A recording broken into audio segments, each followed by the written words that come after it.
Ijo maraki tetemos. ፍትወሙ አምጽወሙ ሊተ ፈታችሁ አምጡልኝ።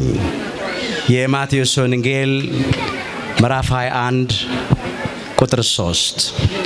ለዛሬ አምላካችን እግዚአብሔር እንደረዳን መጠን በሚኖረን ጊዜ የምንማርበት የትምህርታችን ርዕስ ይሆናል። ዛሬ በዚህ ርዕስ ለመማር የመረጥንበት ምክንያታችን ሁላችን እንደምናውቀው በቤተ ክርስቲያናችን ሥርዓት መሰረት በየዓመቱ ከምናከብራቸው ከአምላካችን ከጌታችን ከመድኃኒታችን ከኢየሱስ ክርስቶስ 9 አበይት በዓላት መካከል አንዱ የሆነውን የሆሳዕናውን በዓል በዚሁ በቤተፋጌ በቦታው ላይ እያከበርን ነው ያለነውና ከዚህ የተነሳ በዚህ ርዕስ ለመማር መርጠናል። በተለይ በየዓመቱ በዚህ በዕለተ ሆሳዕናው አራቱም ወንጌላውያን የጻፉት ይነበባል። ስለ ሆሳዕናው የሚተርከው የቅዱስ ወንጌል ክፍል ማለት ነው። ዛሬ እኛ የምንመለከተው በዚህ ሰዓት አስቀድሞ የተነበበውን የማቴዎስ ወንጌል ምዕራፍ 21 ከቁጥር 1 ጀምሮ ያለውን ነው። በተቻለ አቅም እንደው ታሪኩ በጣም ሰፊ ነው፣ ብዙ ያናግራል። ነገር ግን ዋና ዋና ነገሮችን እያነሳው ለማለፍ እሞክራለሁ። በድጋሜ እግዚአብሔር አምላካችን በነገር ሁሉ ማስተዋልን ይስጠን። ፈታችሁ አምጡልኝ። በዚህ ስፍራ ይህንን ቃል የተናገረው አምላካችን ጌታችን መድኃኒታችን ኢየሱስ ክርስቶስ ነው። በተለይም ወደ ቤተፋጌ ሲደርሱ ይላል አስቀድመን እንደተከታተል ነው አምላካችን ኢየሱስ ክርስቶስ ከደቀ መዛሙርቱ ሁለቱን ላከ ይላል። የቤተክርስቲያን ታሪክ እንደሚነግረን የተላኩት ሁለቱ ሐዋርያት ሊቀ ሐዋርያት ቅዱስ ጴጥሮስና ሐዋርያውና ወንጌላዊው ቅዱስ ዮሐንስ ወልደ ነጎድጓድ ናቸው። ቤተፋጌ አሁን እንደምንመለከተው በደብረ ዘይትና በቢታንያ መካከል ያለች ትንሽ መንደር ናት። ይኸው ቦታዋ ላይ ቆመናል ሳይገባን እግዚአብሔር ፈቅዶልን ማለት ነው። ቤተፋጌ የቃሉ ትርጉም ቤተ ማለት ቤት ነው። ፋጌ ማለት በለስ ማለት ነው። የበለስ ቤት ማለት ነው። ሌላው በሊቃውንቱ ትርጉም ቤተፋጌ ፋጌ ፎናና ይሉታል። የተመሳቀለ ጎዳና ወይም መንገድ ማለት ነው። በዚህ በቤተፋጌ አህያይቱ ከውርንጫይቱ ጋራ ታስረው እንደነበረ ታሪኩ ይነግረናል። ፈታችሁ አምጡልኝ ያለበት ምክንያትም አህያይቱና ውርንጫይቱ ታስረው ስለነበረ ነው። እንግዲህ ደቀ መዛሙርቱ አህያይቱና ውርንጫይቱን ሊፈቱ በሚሄዱበት ጊዜ ማንም አንዳች ነገር ቢላችሁ ወይም ቢጠይቃችሁ ጌታቸው ይፈልጋቸዋል ብሉ ወይም ለጌታ ያስፈልጉታል ብሉ ወዲያውም ይለቃችኋል ነው የሚለው። ይሄ የሆነበት ምክንያት ምንድነው ቢሉ ትንቢቱ፣ ምሳሌው፣ ምስጢሩ እንዲፈጸም ነው። ትንቢቱ እንደ ትንቢተ ዘካርያስ ምዕራፍ 9 ቁጥር 9 ጀምሮ እንደተመዘገበ ነው። ለጽዮን ልጅ እንዲበሏት ተብሎ ተነግሮ ነበረ። እነሆ ንጉሥሽ የዋህ ሆኖ በአህያ ላይና በአህያይቱ ግልገል በውርንጫይቱ ላይ ተቀምጦ ወደ አንቺ ይመጣል በሏት ተብሏል። ከዚያ ስቦ አምጥቶ ቅዱስ ማቴዎስ እዚህ ላይ መዝግቦታል። የጽዮን ልጅ ያለው ቤተ እስራኤልን ነው። በማደሪያው አዳሪዎቹን በመኖሪያው ነዋሪዎቹን መናገር ለመጽሐፍ ቅዱስ ልማድ ነውና ሕዝቡን የጽዮን ልጅ ይላቸዋል። ንጉሥሽ አለ፣ የነገስታት ንጉሥ፣ የኃያላን ኃያል፣ የጌቶች ጌታ፣ የአማልክት አምላክ አምላካችን ጌታችን መድኃኒታችን ኢየሱስ ክርስቶስን ነው። የዋህ ሀዳጌ በቀል ነውና ጻድቅ ኃጢአት ለባህሪው ማይስማማው እንከነማ ይወጣለት ነውር ነቀፋ የማይገኝበት ንጹህ ባህሪ ነውና የዋህና ጻድቅ ሆኖ በትህትና በአህያይቱ ግልገል በውርንጫይቱ ላይ ተቀምጦ ወዳንቺ ይመጣል የተባለው ትንቢት እንዲፈጸም ይሆነ። ሁለተኛ ምሳሌው እንዲደርስ ነው። ምሳሌው እንዴት ነው ቢሉ ምሳሌው እንደዚህ ነው። በብሉይ ኪዳን ዘመኑ ዘመነ ጸብ የሆነ እንደሆነ የመከራ የችግር ዘመን ከሆነ ነቢያቱ በፈረስ ላይ ተቀምጠው ዘገር ነጥቀው ወይም ጦር ሰብቀው ይታያሉ። ዘመኑ ደግሞ የሰላም የምህረት የይቅርታ የደስታ የሆነ እንደሆነ በአህያ ላይ ተቀምጠው መነሳንስ ወይም ጭራ ይዘው ይታያሉ። አምላካችን ጌታችን መድኃኒታችን ኢየሱስ ክርስቶስም የሰላም አምላክ የሰላም አባት የሰላም አለቃ የሰላም ንጉሥ ነውና የሰላም ዘመን ደረሰ፣ የምህረት የይቅርታ ዘመን ደረሰ ሲል በአህያይቱ ግልገል በውርንጫይቱ ላይ ይቀመጥ ዘንድ ፈቃዱ ሆነና ፈታችሁ አምጡልኝ አለ። ምስጢሩ እንዴት ነው ቢሉ እንደዚህ ነው። ምስጢሩ አህያይቱና ውርንጫይቱ ከማሰሪያ እንደሚፈቱ አዳምና እኛ ልጆቹ ከማይሰራ ከኃጢአት ማሰሪያ ከመርገመ ሥጋ ከመርገመ ነፍስ ከፍዳ ከኩነኔ የምንፈታበት ዘመን እንደደረሰ ያጠይቃል።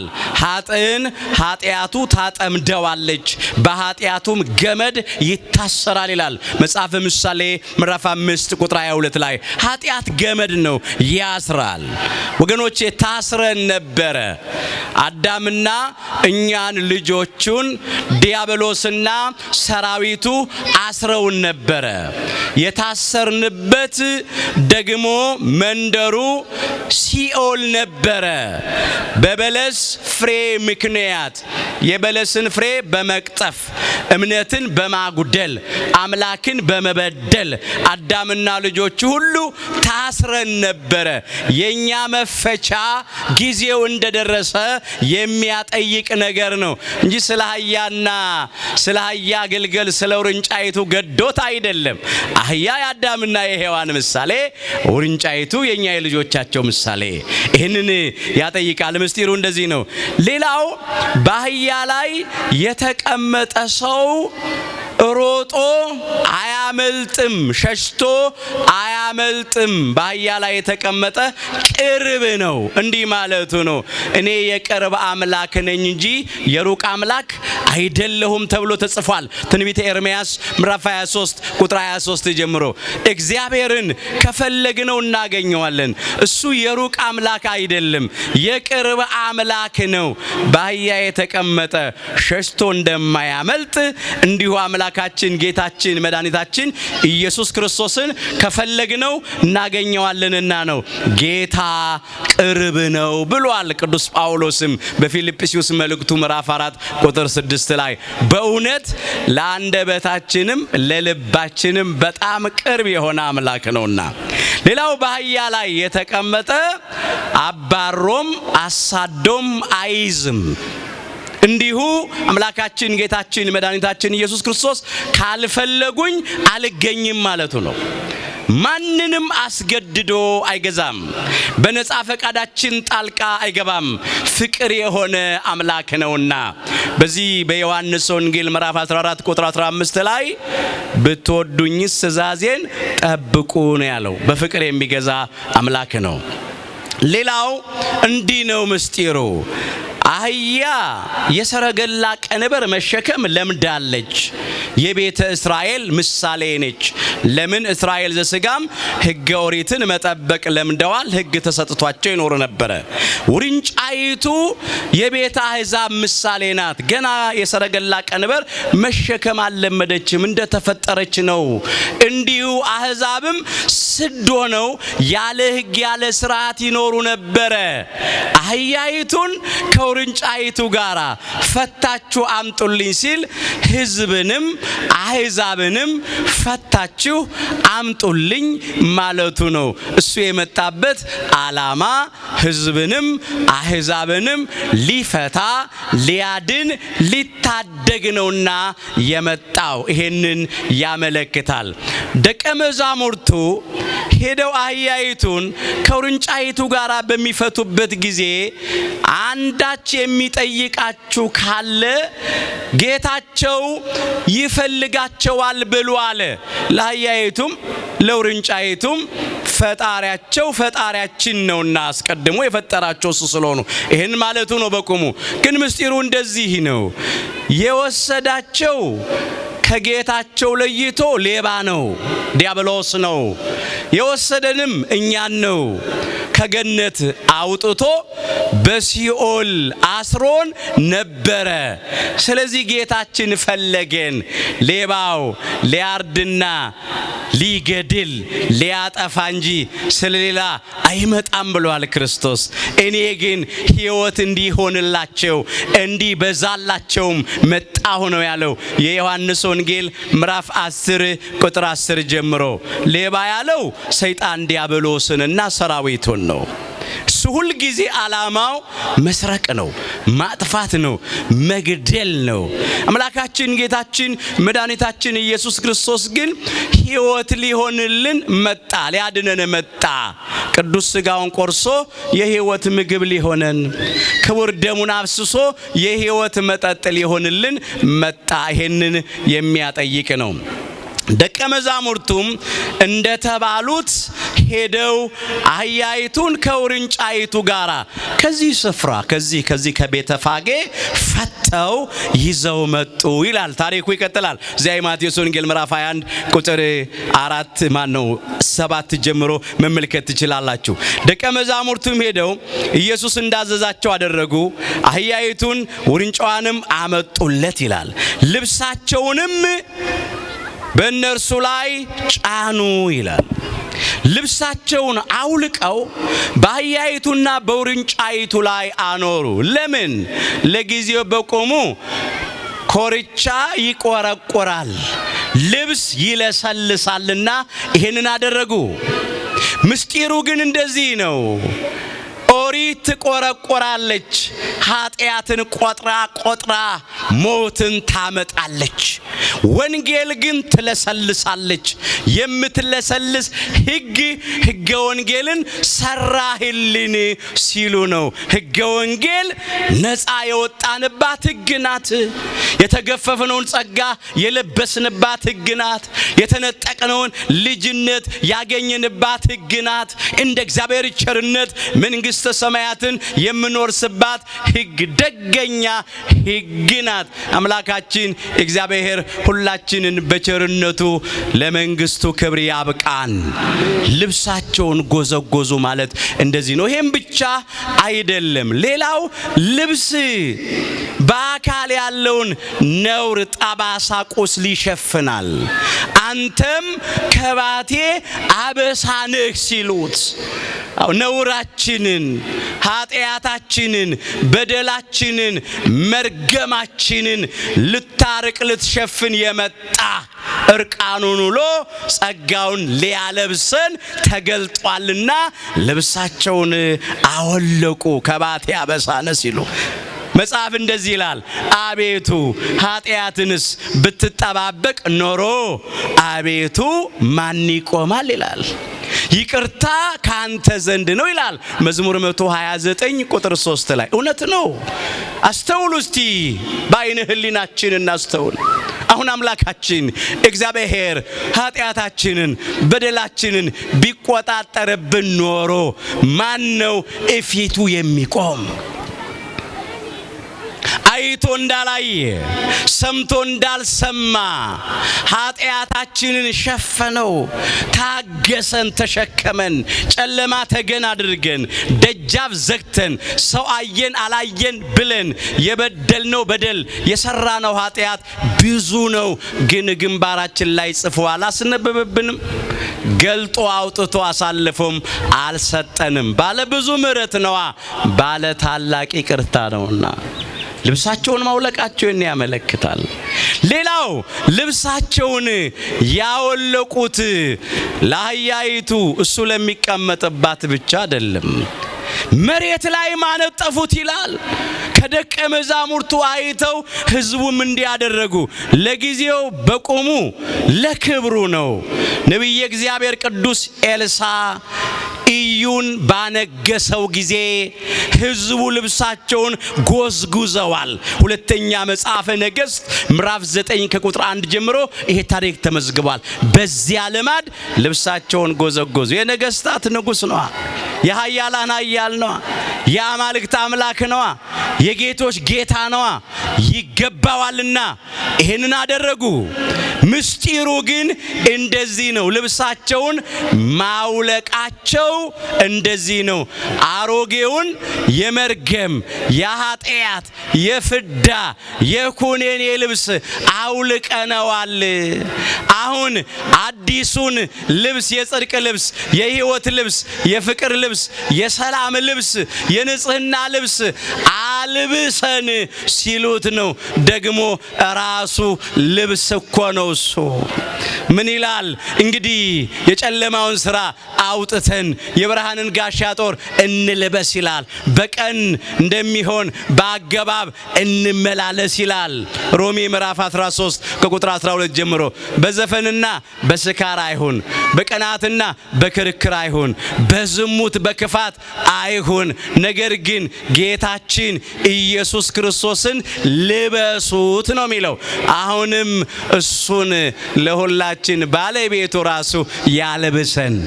የፍቅር ልብስ ነው፣ የትህትና ልብስ ነው፣ የቅድስና የንጽህና ልብስ ነው፣ የዋህነት ልብስ ነውና እሱን መልበስ ያስፈልጋል። ምን ይላሉ አበው? ብዙ ጊዜ ፍቅርን እንደ ሸማ ያለብሰን ይላሉ።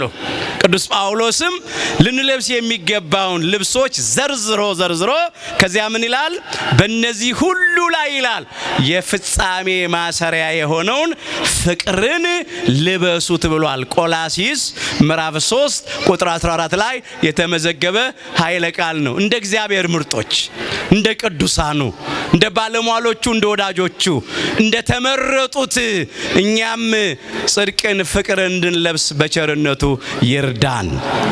ልብሳቸውን አወለቁና አነጠፉ ነው የሚለው። አስተውሉ።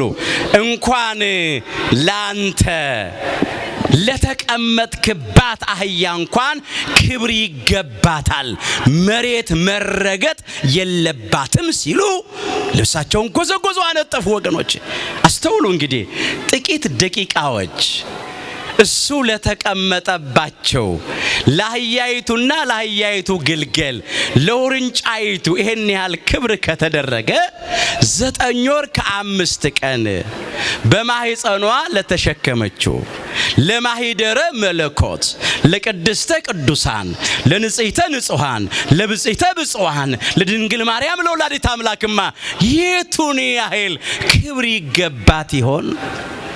ምንድነው የሚለው መጽሐፍ?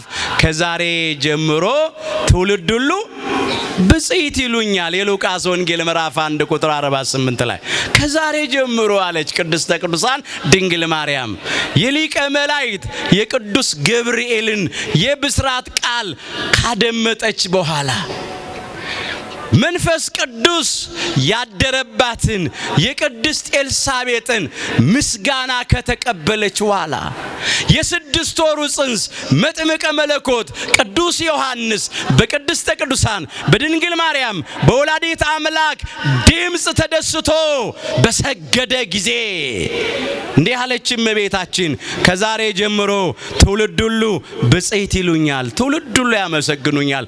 ትውልደ ሴም፣ ትውልደ ካም፣ ትውልደ ያፌት የሰው ልጆች በሙሉ ያመሰግኑኛል፣ ያወድሱኛል፣ ያከብሩኛል ብላለች።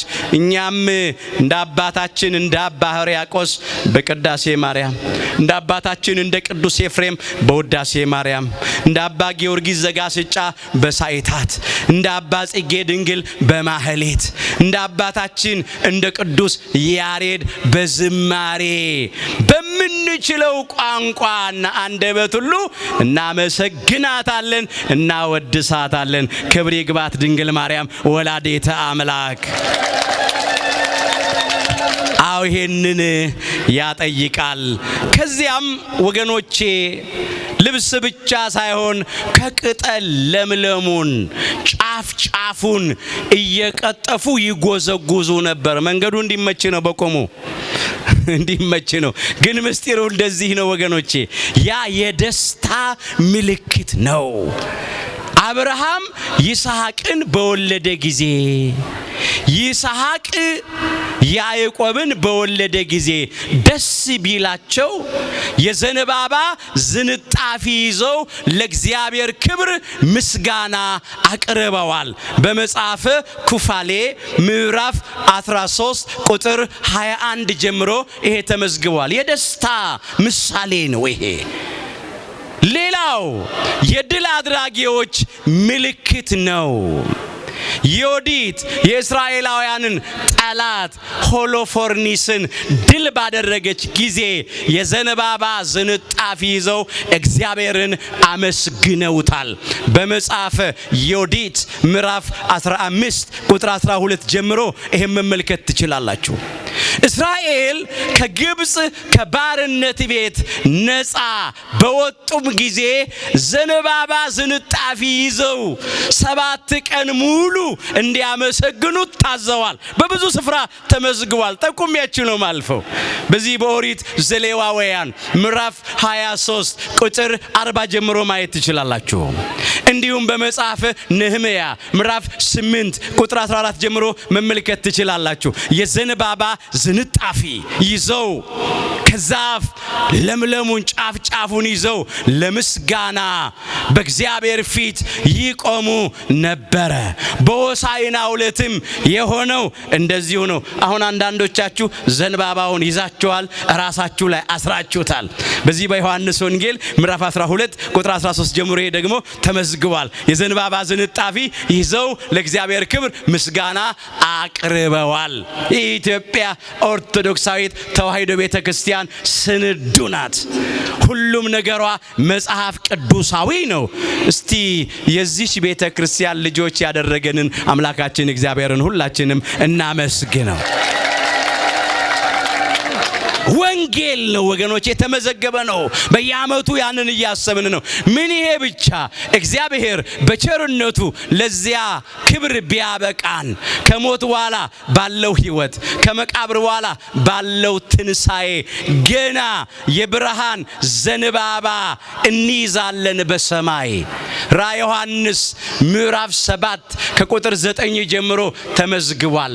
ሃይማኖታቸውን ያጸኑ፣ ምግባራቸውን ያቀኑ፣ ለንስሐ የሚገባ ፍሬ ያፈሩ፣ የአምላክን ቅዱስ ሥጋና ክቡር ደም ተቀብለው የተዘጋጁት በመንግሥተ ሰማያት ነጩን ልብስ ተጎናጽፈው የብርሃን ዘንባባ ይዘው ለእግዚአብሔር ክብር ምስጋና ያቀርባሉ ነው የተባለው። የሚጠወልገውን የሚደርቀውን ዘንባባ ብቻ አይደለም፣ ገና የብርሃን ዘንባባ እንይዛለን፣ ነጩን ልብስ እንለብሳለን። በሰው እጅ ያልተሰራውን ክብር ምስጋና ለአምላካችን ለእግዚአብሔር ይሁን። ይህንን የሚያጠይቅ ነው። ዘንባባው በጣም ብዙ ምስጢር አለው። ከዚህ በላይ ብተርክ ጊዜ ይወስድብኛልና ልለፍ። በጣም ብዙ የሚያናግር ብዙ ምስጢር ስላለው ማለት ነው። እነሆ በዘንባባ ዝንጣፊ ለምለሙን ከሌሎችም ዛፎች እየቆረጡ እያነጠፉ ጉዞ ጀመሩ። ደቀ መዛሙርቱ አምላካችን ጌታችን መድኃኒታችን ኢየሱስ ክርስቶስን ማመስገን ጀመሩ። ምስጋናውንም የጀመሩት እነሱ ናቸው። ልብሱን መጎዝጎዝ የጀመሩ እነሱ ናቸው። ምስጋናውንም ዝማሬውን የጀመሩት እነሱ ናቸው። ቡሩክ ዘይመጽእ በስመ እግዚአብሔር እያሉ በእግዚአብሔር ስም የሚመጣ ቡሩክ የተባረከ ነው አሉ። መርገመ ሥጋ መርገመ ነፍስ የሌለበት በረከተ ሥጋ በረከተ ነፍስ የሚያድል አምላክ ነው እያሉ አመሰገኑ።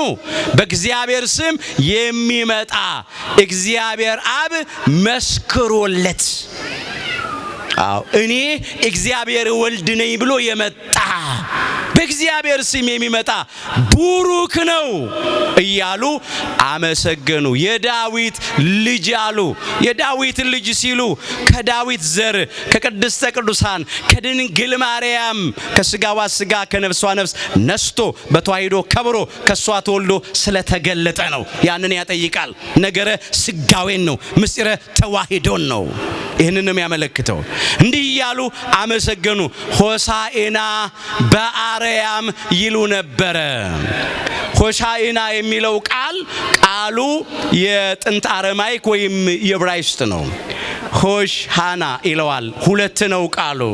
ይሄውም አሁን አድን ማለት ነው። የቃሉ ትርጉም አሁን አድን። ቅዱስ ዳዊት ዘምሮታል። እንዲህ እያለ አስቀድሞ አንስቶታል። ኦ እግዚኦ አድህንሶ ኦ እግዚኦ ሰርህሶ ብሏል። አቤቱ አሁን አድን፣ አቤቱ አሁን አቅና ይላል። እዚያ መዝሙር 117 ቁጥር 25 ጀምሮ የተመዘገበ ኃይለ ቃል ነው። አቤቱ አሁን አድን፣ አቤቱ አሁን አቅና። በእግዚአብሔር ስም የሚመጣ ቡሩክ ነው። ይህንን የዘመሩት በዚያን ቀን አስተውሉ ወገኖቼ። እንዲህ ሲሉ ለጊዜው እስራኤል ዘሥጋ በዚያ ዘመን በሮማውያን ቅኝ ግዛት ስር ስለነበሩ ከሮማውያን እጅ አድነን፣ ከባርነት ቤት ነፃ አውጣን ማለታቸው ነው። ፍጻሜው ምስጢሩ ግን እንዲህ ነው። ጌታ ሆይ እባክህ አሁን አድን፣ ጌታ ሆይ እባክህ አሁን አቅና ማለት ከዲያብሎስና ከሰራዊቱ እጅ አድነን፣ ከሞት ወደ ሕይወት፣ ከጨለማ ወደሚደነቅ ብርሃን፣ ከሲኦል ወደ ገነት አሻግረን ነው። ይህንን የሚያጠይቅ ነው። ይህንን እያመሰገኑ እየዘመሩ ሲሄዱ ደቀ መዛሙርቱ ሕፃናቱም ተጨመሩ። ሕፃናቱም ከነሱ ተቀብለው መዘመር ጀመሩ። እየተቀባበሉ ማለት ነው። ሕፃናቱ ሲያመሰግኑ ደቀ መዛሙርቱንም ሕፃናቱንም እነሆ ጸሐፍት ፈሪሳውያን ቤተ አይሁድ ገሰጿቸው ይላል። በዚህ በሉቃስ ወንጌል ምዕራፍ 19 ከቁጥር 38 ጀምሮ ታሪኩን ማየት ትችላላችሁ። ደቀ መዛሙርቱ ከምድር ሲያመሰግኑ፣ ሕፃናት ሲያመሰግኑ፣ መላእክት ደግሞ በሰማይ አመስግነዋል። ፈሪሳውያን ተከላከሉ። እንዴ ምንድነው እነኚህ የሚጮሁት አሉት። ጮኸት አደረጉ። እነሱም ሊያመሰግኑ ፈቃደኞች አይደሉም። አንደበታቸው ተሸበበ። የሕፃናቱን አንደበት ደግሞ ሊዘጉ ፈለጉ። አምላካችን ጌታችን መድኃኒታችን ኢየሱስ ክርስቶስም እንደዚህ አለ፣ ይገባኛል አለ። ከሕፃናትና ከሚጠቡት አንደበት ምስጋናን ለራስ አዘጋጀ ተብሎ የተጻፈውን ቃል ያነበባችሁበት ጊዜ የለም እንዴ ያላቸው። ከዚያ ከዳዊት መዝሙር 8 ቁጥር 2 ጀምሮ ስቦን ያመጣው አስቀድሞ ምስባኩ እንደተሰበከ እማፈ ደቂቅ ወሕፃናት አስተዳሎ ከስባተ በእንተ ጸላይ ከመትንስቶ ለጸላይ ወለገፋይ ከሕፃናትና ከሚጠቡት አንደበት ምስጋናን ለራስህ አዘጋጀ። የመንፈቅ የዓመት የ2 ዓመት ሕፃናት የ40 ቀን የ80 ቀን ሕፃናት ጭምር እየዘለሉ እግዚአብሔርን አመሰገኑ። ቂመኛን ጠላትን ለማሳፈር ደስ አይበለው ብለው ለጊዜው በቁሙ ፈሪሳውያንን ክፉዎቹን ለማሳፈር፣ ፍጻሜው ጠላት ዲያብሎስንና ሰራዊቱን ለማሳፈር ከሕፃናት አንደበት ምስጋናን ለራስህ አዘጋጀ። የታደሉ ሕፃናት ለክብሩ የዘመሩበት ቀን ነው። ምስጋና ያቀረቡበት ቀን ነው። አስተውሉ። ሌላው እነዚህ ዝም ቢሉ አለ ድንጋዮች ይጮሃሉ አለ። እነሱም ብትከለክሏቸው ድንጋዮች ያመሰግኑኛል አለ። የሚሳነው ነገር የለም። የቤተክርስቲያን ታሪክ እንደሚነግረን የቢታንያ ድንጋዮች አመስግነውታል በቆሙ። በዚህ በትንቢተ ዕንባቆም ምዕራፍ 2 ቁጥር 11 ላይ ድንጋይ ይጮሃል ይላል። አዎ ድንጋይ ይጮሃል፣ ድንጋይ ምስጋና ያቀርባል ማለት ነው፣ ያመሰግናል። ሌላው እና እነዚህ ዝም ቢሉ ድንጋዮች ይጮሃሉ ማለት በድንጋይ መስለው ሚንቋቸው አህዛብ ጣዖት አምላኪዎች ስለሆኑ ድንጋዮች ይሏቸዋል። ድንጋይ ያመልካሉና ድንጋይ ከምትሏቸው ጣዖት ከሚያመልኩት ከቤተ አህዛብ እኔን የሚያመልኩ እኔን የሚያመሰግኑ ለኔ የሚገዙ ይነሳሉ ይገኛሉ ማለት ነው። ብዙዎች ከቤተ አህዛብ ወደ ክርስቶስ ቀርበዋል። ከአምልኮተ ጣዖት ወደ አምልኮተ እግዚአብሔር ዞር ብለዋል። አዎ ለክብሩ ምስጋና አቅርበዋል፣ ለአምልኮቱ ተንበርክከዋል፣ ሰግደዋል። ይሄንን ያመለክታል። እንግዲህ አህያይቱና ውርንጫይቱ ተፈተው መጡለት። ከዚያም አምላካችን ጌታችን መድኃኒታችን ኢየሱስ ክርስቶስ ተቀመጠባቸው። ነው እየተመሰገነ ወደ ቤተ መቅደስ ገባ። ታሪኩ ብዙ ነው፣ ግን እዚህ ጋር ታሪኩ ይብቃን። የታሪክ ሰዎች ብቻ እንዳንሆን ከዚህ ታሪክ እኛ ምን እንማራለን? በተለይ እዚህ ቅድስት ሀገር ኢየሩሳሌም የምትኖሩ ኢትዮጵያውያት ወገኖቼ፣ በተለይም የኢትዮጵያ ኦርቶዶክሳዊት ተዋሂዶ ልጆች፣ እዚህም የኤርትራ ኦርቶዶክስ ተዋሂዶ ልጆች አላችሁ፣ እድለኞች ናችሁ። አዎ ብዙ ገቢረ ተአምራት በተደረገበት ስፍራ ላይ ነው የምትኖሩት። እናንተ በጣም ታድላችኋል። ግን ወገኖቼ ታሪክ ማወቅ፣ ታሪክ ማንበብ፣ ታሪክ መስማት፣ ታሪክ መዘመር፣ ታሪክን መመራመር ብቻ አይደለም። አሁን በታሪክ ውስጥ እኛ መኖር አለብን። አንዳንዶች እኮ ይህን ታሪክ የማያውቁ አሉ። እዚህ ዋናው የታሪኩ ምንጭ ቦታ ያሉ የማያውቁ ሰዎች አሉ። እንደው በልማድ የሚኖሩ ሰዎች አሉ። መጀመሪያ ታሪኩን ጠንቅቆ ማወቅ፣ ከዚያ በታሪክ ውስጥ ደግሞ እኛም ባለ ታሪኮች መሆን። ይህንን ስናነሳ ወደ ራሳችን ሕይወት ስናመጣው በግልጽ ማስቀመጥ ያለብን ነገር ምንድነው ስንል ፈታችሁ አምጡልኝ የተባሉ ቀድሞ ደቀ መዛሙርት ኋላ በደቀ መዛሙርቱ እግር የተተኩ ካህናት ናቸው። ካህናት አሁን ፈተው እንዲያመጡ ታዘዋል። ማንን? አህያይቱን ከውርንጫይቱ ጋር። አህያይቱ የወላጆች ምሳሌ፣ ውርንጫይቱ የልጆች ምሳሌ። ሁሉን ፈታችሁ አምጡልኝ። ከየት? ከመንደር፣ ከቤተ ፋጌ መንደር፣ ከአምልኮተ ጣዖት መንደር፣ ከዝሙት መንደር፣ ከስካር፣ ከዳንኪራ፣ ከሱስ መንደር፣ ከቂም በቀለኝነት፣ ከጎጠኝነት፣ ከመለያየት፣ ከሰይጣናዊ ቅናት፣ ከሐሜት፣ ከተንኮል፣ ከሽንገላ መንደር ውስጥ ፈታችሁ አምጡልኝ ብሎ ካህናቱን ዛሬ አዞ ልኳል። ስንቶች ካህናት እየፈቱ ነው ምእመናትን፣ ወላጆችና ልጆችን። ስንቶች ወላጆችና ልጆች እየተፈታን እየቀረብንለት ነው። ራሳችንን መጠየቅ ነው።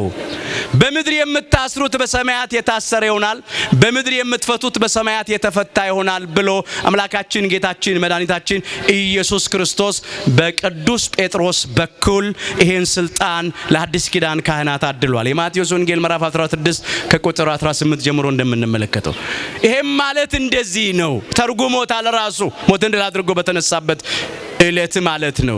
ኃጢአታቸውን የያዛችሁባቸው ተይዞባቸዋል፣ ይቅር ያላችኋቸው ይቀርላቸዋል ነው የሚለው የዮሐንስ ወንጌል ምዕራፍ 20 ቁጥር 23 ላይ። ይሄንን ማለት ነው። በምድር የምታስሩት በሰማያት የታሰረ ይሆናል ማለት ኃጢአታቸውን የያዛችሁባቸው ተይዞባቸዋል ማለት ነው። በምድር የምትፈቱት በሰማያት የተፈታ ይሆናል ማለት ኃጢአታቸውን ይቅር ያላችኋቸው ይቀርላቸዋል ማለት ነው። አባቶቻችን ካህናቱ የማሰር የመፍታት ስልጣን ተሰጥቷቸዋል።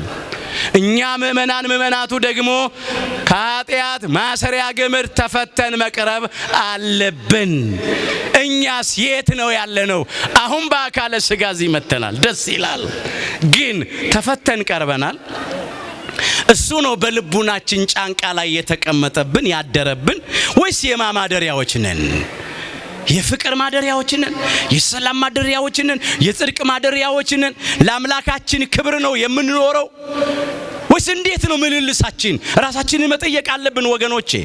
እንጂ እንዲሁ ብቻ በዓሉን አክብረን ቤተፋጌ መተን አህያይቱ ከውርንጫይቱ ጋር ተፈታች በዚህ ቀን ሆሳዕና ነው እያልን ብቻ መመላለስ አይደለም። አሁን እንፈታ። አህያይቱ ውርንጫይቱ ሲፈቱ አልተራገጡም። አንፈታም ብለው አላስቸገሩም። የሚፈታቸው አግኝተው ነው እንዴ?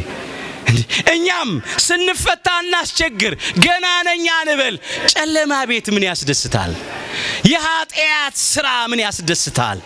በጠላት እጅ እየተገዙ እየተረገጡ እየተጨነቁ መኖር ምን ሰላም አለው? ምን እረፍት፣ ምን ጸጥታ አለው? ወገኖቼ ያውም በዲያብሎስ መታሰር ነፃ አጥቶ እንኳን ጨለማ ቤት በስጋ መጋዝ መታሰር እንዴት ያስጨንቃል! አንዳንድ ጊዜ የቁም እስረኛ መሆን እንኳን እንዴት ያስጨንቃል! እንኳን በኃጢአት ገመድ ታስሮ የዲያብሎስ ባሪያ ሆኖ ራስን ሽጦ መኖር ቀርቶ። ስለዚህ እንፈታለት።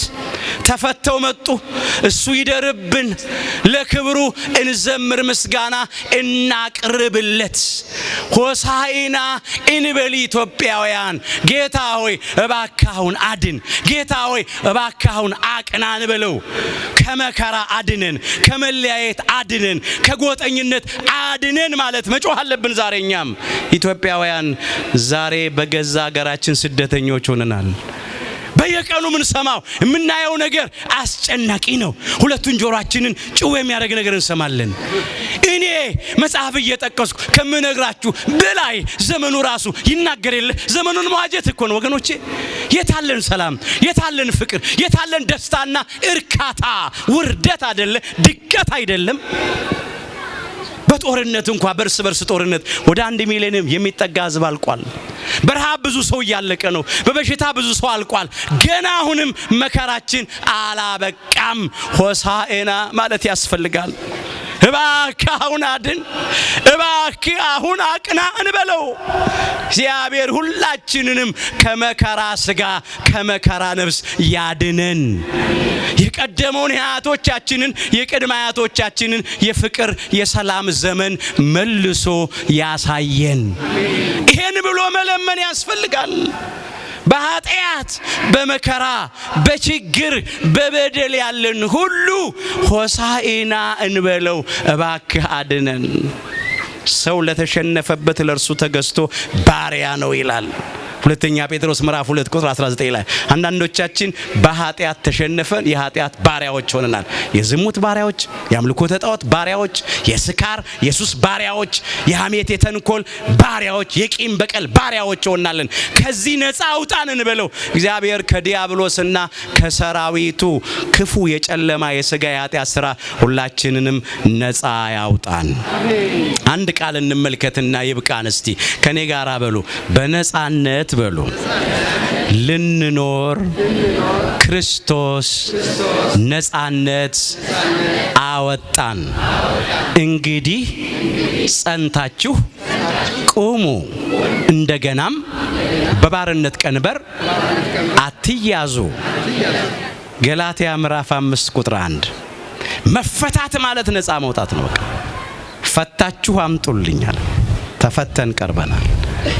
ዛሬም ነፃ ከወጣን በኋላ ባሪያ እንዳንሆን፣ ከተቀደስን በኋላ እንዳንረክስ፣ ካጸደቀን በኋላ እንዳንኮነን አደራችሁን። እግዚአብሔር አምላካችን ዛሬም ወይ ሳናውቅ በስህተት ወይ አውቀን በድፍረት በኃጢአት ማሰሪያ ገመድ የተተበተብነውን በአባቶቻችን በካህናት ላይ አድሮ ይፍታን። ፈታችሁ አምጡልኝ። አባቶቻችን ካህናት ፈተው ያቀርቡናል። እኛ ደግሞ ተፈተን እንቅረብ። ምክንያት አንደርድር። ወጥቶ መግባት የለም፣ ተቀምጦ መነሳት የለም። ዘመኑ እጅግ አጭር ነው። እግዚአብሔር አምላካችን ያ ቀን ሳይደርስብን ሁላችን ተፈተን ለክብሩ እንድንቀርብና እሱ በረድኤት በጸጋ በመንፈስ እንዲያድርብን ፈቃዱ ይሁን። የሁላችንን መጨረሻችንን በቸርነቱ ያሳምርልን።